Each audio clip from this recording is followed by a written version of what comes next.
हरियाणा के मुख्यमंत्री और लाडवा से भाजपा उम्मीदवार नायब सिंह सैनी अपने हर चुनावी अभियान की शुरुआत इस बार भी गीता की जन्मस्थली ज्योतिसर से करने के लिए पहुंचे। ज्योतिसर में उनके साथ राज्य मंत्री सुभाष सुधा ने भी ज्योतिसर तीर्थ पर पूजा अर्चना की और प्रदेश में तीसरी बार भाजपा की सरकार बनने की कामना की।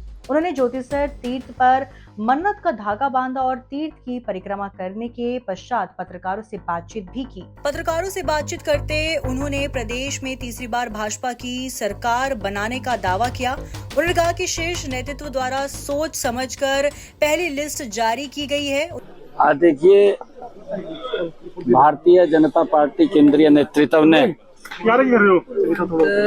बहुत ही सोच समझ करके विचार करके प्रत्याशियों को उतारा है। सभी प्रत्याशियों को मैं बहुत बहुत बधाई और शुभकामनाएं देता हूं। पहली लिस्ट जारी हुई है। पहली लिस्ट में 67 हमारे विधानसभा क्षेत्रों से प्रत्याशी आए हैं। सभी को मैं बहुत बहुत बधाई देता हूं। आज हरियाणा प्रदेश की जनता का आशीर्वाद, हरियाणा प्रदेश के लोगों का प्यार आज भारतीय जनता पार्टी के साथ है। पिछले 10 वर्षों में ये डबल इंजन की सरकार ने जो काम किए हैं, आज हर व्यक्ति उस बात की चर्चा कर रहा है।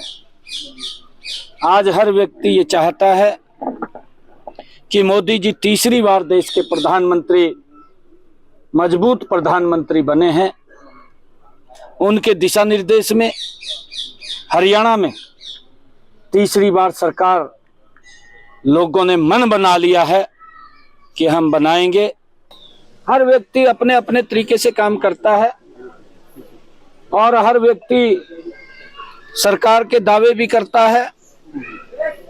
अगर हम कांग्रेस की तरफ देखें, कांग्रेस भ्रष्टाचार में लिप्त है और ऐसी पार्टी से समझौता कर लिया है कि जो उससे बड़ी भ्रष्टाचारी है। इन दोनों अगर भ्रष्टाचार मिल जाते हैं तो प्रदेश का भला कैसे होगा?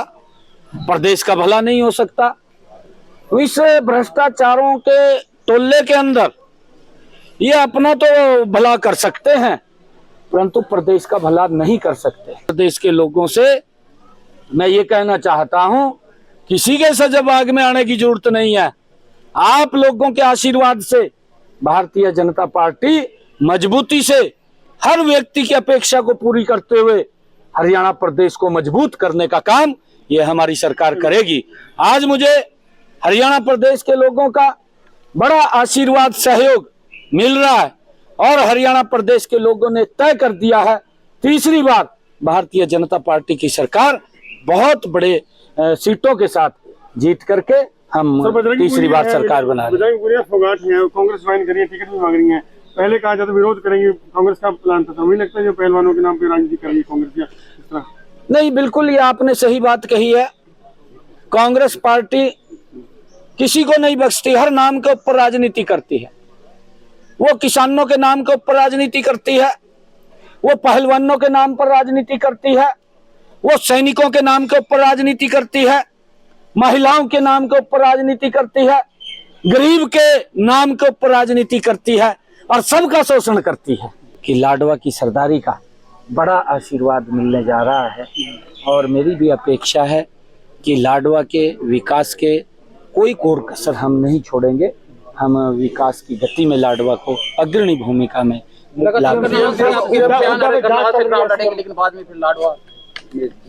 नहीं, मैं सारी जगह से चुनाव लड़ रहा हूँ। मैं करनाल से भी कमल के फूल पे चुनाव लड़ रहा हूँ। मैं थानेसर से भी कमल के फूल पे चुनाव लड़ रहा हूँ। मैं 90 की 90 विधानसभाओं के ऊपर कमल के फूल के ऊपर चुनाव लड़ रहा हूँ। मैं ये हरियाणा प्रदेश के जागरूक जनता, सम्मानित जनता, जिनका इतना बड़ा आशीर्वाद मिल रहा है, आज आपका भाई बेटा आपसे एक बात कह रहा है कि किसी प्रकार की कोई चिंता की आवश्यकता नहीं है। 90 के 90 कमल के फूल के ऊपर आदरणीय नरेंद्र मोदी जी और आपका बेटा ही चुनाव लड़ रहा है, आपका भाई ही चुनाव लड़ रहा है। आप मजबूती से जिताने का काम करेंगे। आगे की जिम्मेवारी ये डबल इंजन सरकार की है। आदरणीय मोदी जी के नेतृत्व के अंदर हरियाणा प्रदेश के अंदर हम विकास की नई ऊंचाइयों को मोदी जी रैली में आ रही है, मोदी ऐसा नहीं है पार्टी के अंदर लोग आते हैं, शामिल होते हैं, ये पार्टी है और लोगों के आशीर्वाद सहयोग से ये काम करती है। आज आप देख रहे हैं, अगर 10 वर्षों के कार्यकाल का कांग्रेस के और हमारे का अंतर देखेंगे, जमीन आसमान का अंतर नजर आएगा। क्योंकि कांग्रेस के शासन में भ्रष्टाचार गति से बढ़ता है, कांग्रेस कमीशन मोड में काम करती है और Bharatiya Janata party mission mode के अंदर काम करती है। उन्होंने भाजपा द्वारा कई नेताओं के पार्टी छोड़ने को लेकर पूछे गए सवाल पर उन्होंने कहा कि कोई भी नेता पार्टी नहीं छोड़ रहा है। जिस नेता की जो भी नाराजगी है उसे मिलकर दूर किया जाएगा। उन्होंने कहा कि हर सीट पर कमल का चुनाव निशान किसी एक को मिलना है, लेकिन लेने वाले कई हैं। ऐसे में जो नाराज होंगे उन्हें मना लिया जाएगा। वहीं उन्होंने कांग्रेस पर भी जमकर तंज कसा और कहा कि कांग्रेस हर वर्ग का शोषण करने वाली पार्टी है। क्या पता कांग्रेस के नेता राहुल गांधी कांग्रेस के नेताओं का भी शोषण करते हो। उन्होंने कांग्रेस के डीएनए को लेकर भी तंज कसा। नायब सैनी का कहना है कि कांग्रेस द्वारा आम आदमी पार्टी के साथ गठबंधन को लेकर पूछे गए प्रश्न के उत्तर में कहा कि दोनों ही दल भ्रष्टाचार के दलदल में डूबे हुए हैं। ऐसे में आप खुद सोच सकते हैं कि जब दो भ्रष्टाचारी मिलकर गठबंधन करेंगे तो वो भला प्रदेश का भला कैसे कर सकते हैं। उन्होंने दावा किया कि सभी भाजपा के उम्मीदवार भारी मतों से जीतकर प्रदेश पे तीसरी बार सरकार बनाएंगे।